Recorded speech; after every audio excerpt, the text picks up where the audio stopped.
So the title of the talk is, Do we really need to look at the others? When you start studying economics, one of the first things that you're taught is that when you have to evaluate something, may it be stocks, bonds, or firms, the best way to do it is to put in comparison with what is similar, or with the expected values. Now, this is true for economics, finance, medicine, and basically any kind of subject that requires an analytical background. When you have to analyze something, you track it down to spot the difference with the others and hence give a value to what you have in front of you. Now, this method of comparables, or multiples, as we like to call it in finance, has proven itself quite efficient and satisfactory. But there is one particular moment in which it is especially misleading, when we look at ourselves. We have the natural tendency to quantify things, to give things a value that is as close as possible to an objective, undeniable one. However, this method fails when we try to give ourselves a value. How many times do we look at ourselves, at what we have, at who we are, and compare it in relation to what others have, what others are?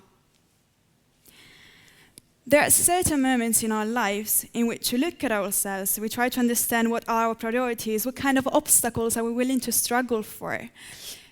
And despite being those quite personal and interior questions, the input is often an exterior one.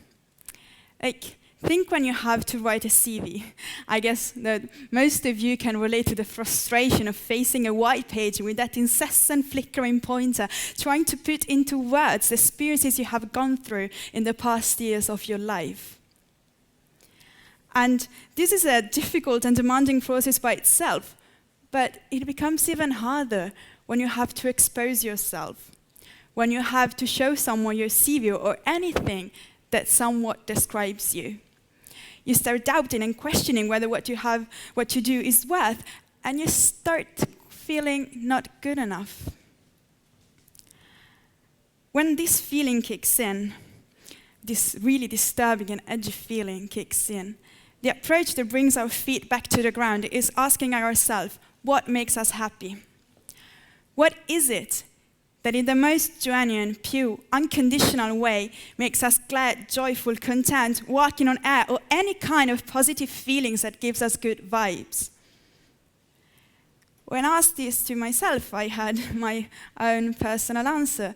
And when I asked this to a range of friends, I got a range of completely unrelated answers. And I bet that if I asked here today to you, we would get a collection of completely dissimilar answers. Duh, you might say, quite obvious, we're different. But dig deeper. This collection of dissimilar answers are a clear sign that each and every one of us has different needs. We might face similar desires, but we face different necessities along the way. I like to think of life as one of those math equations you were given in school, in which you could see the answer, you were given the answer, you could see in the bottom corner of the page, but you didn't know the process on how to reach it. And once you started solving the equation, you could see that the people around you had completely different pathways and processes to reach the exact same answer. And regarding this, I would like to give you a quite brief but common example. Think of a friends gathering. Among all of your friends, there is one person who's particularly silent. Listen, nods, and smile, but doesn't contribute much personally to the conversation. Now, if this is a shy, introvert person, do you think she is uncomfortable, bothered, or disturbed? Most likely no. That's just the way she relates with people. But now, think of the exact same behavior in the case of an extrovert, outgoing person. Do you think she's uncomfortable, bothered, or disturbed? Well, perhaps yes. And as you see, you observed exact same behavior, but they have completely different underlying reasons. And we can even take this a step further. We can say that they might face the same desires of being loved, of being company, of spending quality times, but they do this differently. They give different value to things. Take this example and expand it to every other possible situation you can think of. What emerges is that we're beautifully different.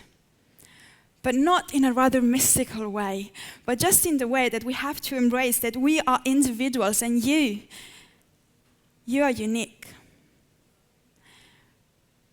But then, if we are unique, if we have our own needs, desires, and ways to be happy, if we have a value in an absolute sense and not in a comparative one, if we truly believe in what we do we really need to look at the others? And especially, why do we look at other successes in our unsuccessful moments? Why do we compare our mistakes and disappointments? Why do we scroll through a Facebook feed with eyes hungry for something that will make us say, I did better than you? Why do we laboriously and consciously try to make sure that other people see us in a particular light, hiding our glitches, just to prove a supposedly higher position? Why do we seek validation by comparing ourselves to others? Social comparison is probably the unpleasant answer. Social comparison is the tendency to self-evaluate by comparing ourselves to others. Feeling that we have a value only in relation to someone else triggers a number of reactions that are not making us any better. It triggers the feeling that the grass is always greener. And we get overwhelmed by this feeling of not being good enough, and we start internalizing the idea of being inadequate. If this perception expands and becomes part of our daily life, it can lead to what is called the imposter syndrome. The imposter syndrome is defined as an enormous chronic self-doubt in which a person believes that any kind of accomplishment she has reached is just due a matter of luck or a mistake. The combination of this feeling leads to discounting success, but not in a humble way, but rather in a damaging one. And it leads to a persistent feeling of unfitness and insufficiency. You see, if I get offered an internship in a prestigious firm, and I'm strongly convinced that anything that I have achieved is just because it was particularly easy, the assessors got deceived, or I got covered by the magical cape of luck, I'm not being falsely modest. I'm suffering from the imposter syndrome, but not only that. I'm not understanding my value and my potential. I'm not putting everything I have to offer at its best use. I am wasting my intellectual gift, and I will never be satisfied with anything I accomplish. Would I ever have felt like that if I didn't suffer from the social comparison pressure? Social comparison can be due to a number of individual factors that vary from person to person, such as someone who is more sensible to this kind of tension. But it can also be due to situational factors that are determined by the environment in which we are in. And needless to say, high standards universities tend to be a setting in which this tension is highly sensed. And as a matter of fact, in this situation, these so-called comparison concerns arise. And comparison concerns are the desire to achieve or maintain a superior position in relation to others. But you can only imagine where this path can lead to. If someone is only concerned with reaching a higher position with relation to others, competitiveness is an unavoidable side effect. And many of you may correctly argue that healthy competition can have some positive outcomes, especially in terms of increasing motivation and setting higher goals. However, if competition is purely based on a matter of appearances, if competition is just based on a matter of proving someone that we're better than them, of increasing more and more our position, it has no value. And especially, it leads to just increasing more and more our position, but growth for the sake of growth is the ideology of cancer cells. Unless there is a purpose in what we do, why are you even doing it? If what you do has just the final aim of being something you can brag about, what worth does it have? If what we do has just the final aim of proving someone that you're better than them, increasing your position, what worth does it have? Passions, each and every one have passions, and are those that drive us through the different choices of our life, and they should be the soundtrack to our action, the leitmotif that accompanies us. If we abandon our passions, we're leaving behind a great part of ourselves. And not only that, passions are an intrinsic motivation, are the one we can mirror ourselves in. If we let comparison concerns pilot our actions, we'll end up with something we don't recognize ourselves in, and we will eventually get sick of this. Self-understanding and self-appreciation can only have positive outcomes in our lives, and are key to abandon social comparison pressure, and is also the only way to understand that there is no need to show off that I'm better than anyone else. Because a candle does not lose its light by igniting another candle. Yet, competition tends to lead us to close up ourselves, to look at our shoelaces, and to purely believe that our judgment is determined only by how bad we're doing with respect to others. Not a tempting scenario, is it? I have outlined a number of things so far, and I do believe that at least the majority of you can relate to some of them. Even if it's not something that you're going through right now, I do believe that it's something that you have asked yourself at least once. And this is mainly because we fear that what we have and what other people think of us defines who we are.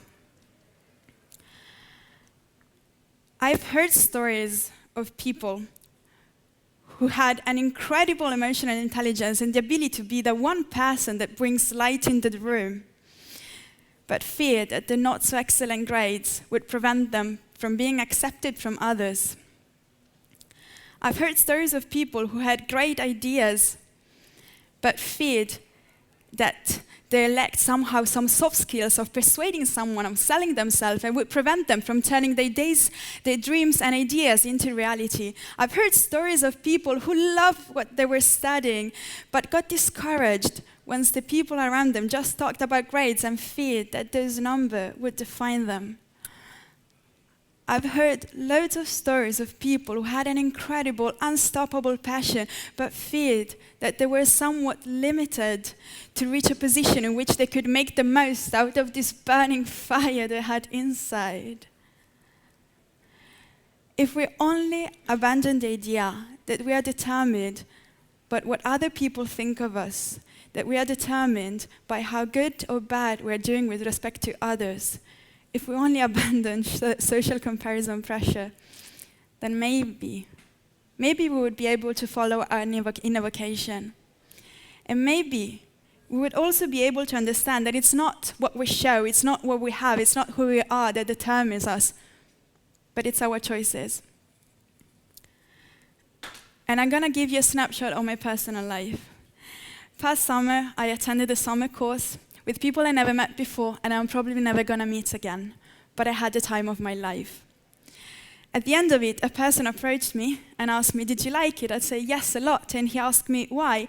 And I said, "You see, back at home, I feel valued just for my appearances, for what I can show. While here, I feel valued for my inner strength, for my intelligence." And he answered, "I don't value you for your intelligence." And it's the most beautiful thing he could possibly say to me. You know why? For what he said afterwards. He said, "I don't value you for your intelligence because it wouldn't be any different than from valuing you for your beauty. It is something that you're given, it's not something that you get to choose. I value you for the choices that you make, for where you decide to invest your free time, for where you decide to put your potential at use.